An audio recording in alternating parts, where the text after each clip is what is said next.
Bonjour les yogis, c'est Valentine. Aujourd'hui, je voulais vous partager ma joie et mon émerveillement par rapport à un film que j'ai regardé hier qui s'appelle La vie est belle, qui a été réalisé par un réalisateur qui s'appelle Capra dans les années 1950. Et j'avais déjà fait une vidéo au sujet de La vie est belle parce que j'avais reçu le signe là par l'intermédiaire de Arnaud Rioux, le chaman. Je vous avais expliqué dans ma dernière vidéo, s'il y en a qui veulent aller voir. Et du coup, j'ai sauté sur l'occasion, hein, puisqu'on dit qu'il faut agir directement dans les secondes qui viennent. Alors dès que j'ai eu l'occasion, j'ai regardé le film. Et évidemment, j'ai pleuré, parce que c'est un film merveilleux. Et comme Arnaud le raconte dans sa vidéo, en effet, c'est l'histoire d'un homme qui est complètement désespéré dans sa vie. Et au moment où il s'apprête à commettre l'irréparable, son ange gardien arrive et l'aide en fait à retrouver l'espoir. Et contrairement à Arnaud, j'ai pas trop envie d'aller vous donner les détails parce que je trouve que la manière dont l'ange gardien s'y prend pour l'aider à retrouver l'espoir, je la trouve tellement belle. Et ce qui est assez...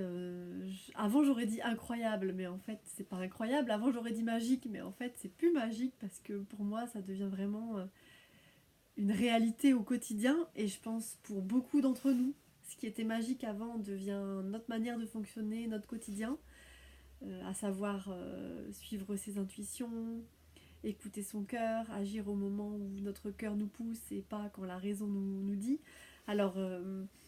cette manière de faire. Alors, pourquoi je disais ça?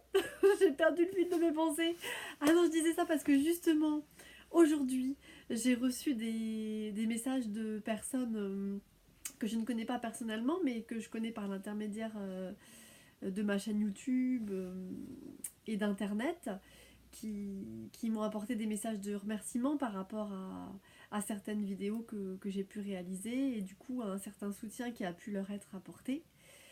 Et mais du coup, j'en suis super contente parce que je sais plus combien de temps ça fait que je poste des vidéos sur cette chaîne YouTube, mais je pense que ça doit bien faire 5 ans maintenant presque, ou même plus.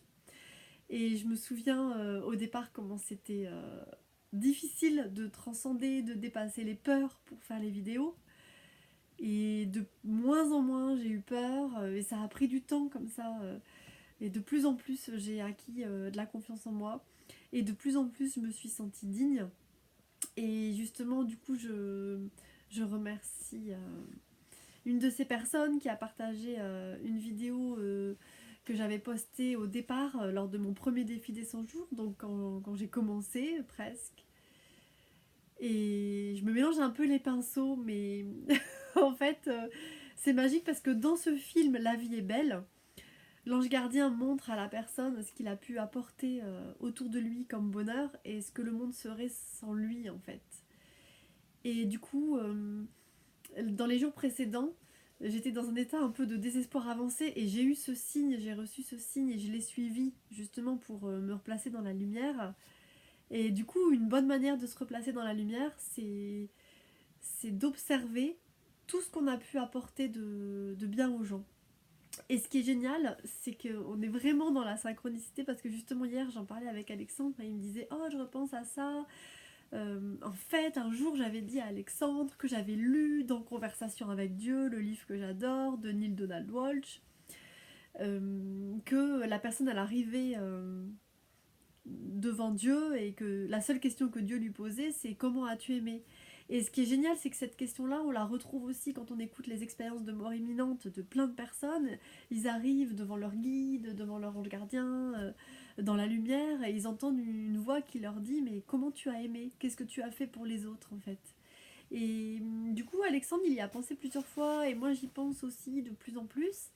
Et quand on est dans un état comme ça, un peu down, quand on est un peu dans l'obscurité et qu'on a l'impression que notre vie elle sert à rien, qu'on a fait n'importe quoi de sa vie, qu'on s'est trompé, qu'on a fait les mauvais choix, enfin, moi je vous rassure, je pense ça tout le temps, enfin, je pense ça très souvent, je passe toujours par des hauts et des bas, et des fois j'ai vraiment l'impression que j'ai raté ma vie, que j'ai fait n'importe quoi.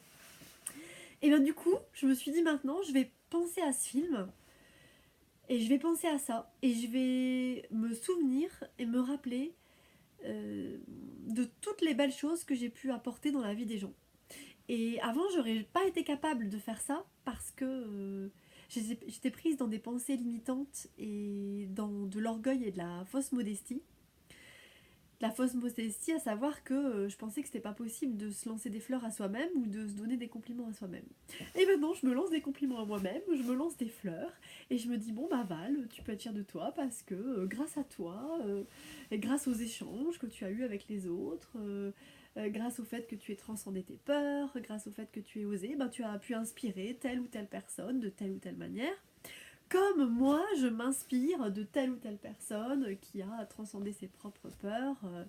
Voilà, comme on s'inspire tous les uns des autres, bah, je vois pas pourquoi moi je pourrais pas être une source d'inspiration pour les autres. Et maintenant, je me sens vraiment digne. Et c'est pour ça que je voulais remercier cette personne-là qui a partagé ma première vidéo du défi. Parce qu'en fait, mon intention de mon premier défi des 100 jours en 2015, donc ouais, il y a 4 ans, et ben je m'en suis souvenue grâce à cette personne. C'était je veux me sentir digne en fait. Digne d'eux.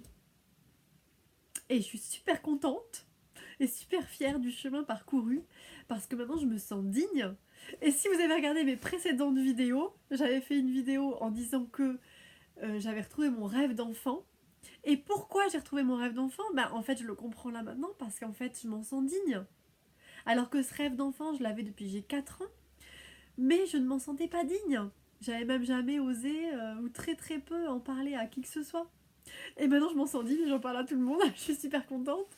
Et je referai d'autres vidéos pour parler de mes peurs par rapport à ça, parce que c'est pas parce que je m'en sens digne que je n'ai pas des peurs. Et je ferai aussi une prochaine vidéo, parce que pour ceux qui ne sont toujours pas au courant de mon rêve d'enfant, je vais bientôt faire la révélation, mais c'est pas pour tout de suite. Parce que quand je vais révéler ça, je pense que je vais vouloir parler de mes peurs, et que là on est déjà à une vidéo de 7 minutes, et que j'ai dit ce que j'avais à dire sur La vie est belle, et je vous conseille de regarder ce film, La vie est belle de Frank Capra. Merci à Arnaud Rioux. Merci à toutes les personnes qui ont fait que ce signe soit arrivé dans ma vie, parce que c'était par l'intermédiaire de la SNCF et par l'intermédiaire de qui d'autre aussi, je sais plus, mais en tout cas les ramifications de l'univers sont tellement nombreuses que on peut pas avoir conscience de tout, mais l'important c'est juste d'être dans la gratitude et l'ouverture de cœur par rapport à ce processus qu'on ne peut pas voir dans ces détails, mais dont on peut imaginer justement tous les détails incroyables et merveilleux. Alors les yogis, gardez le mojo. Namasté. C'est où qu'on éteint? Là.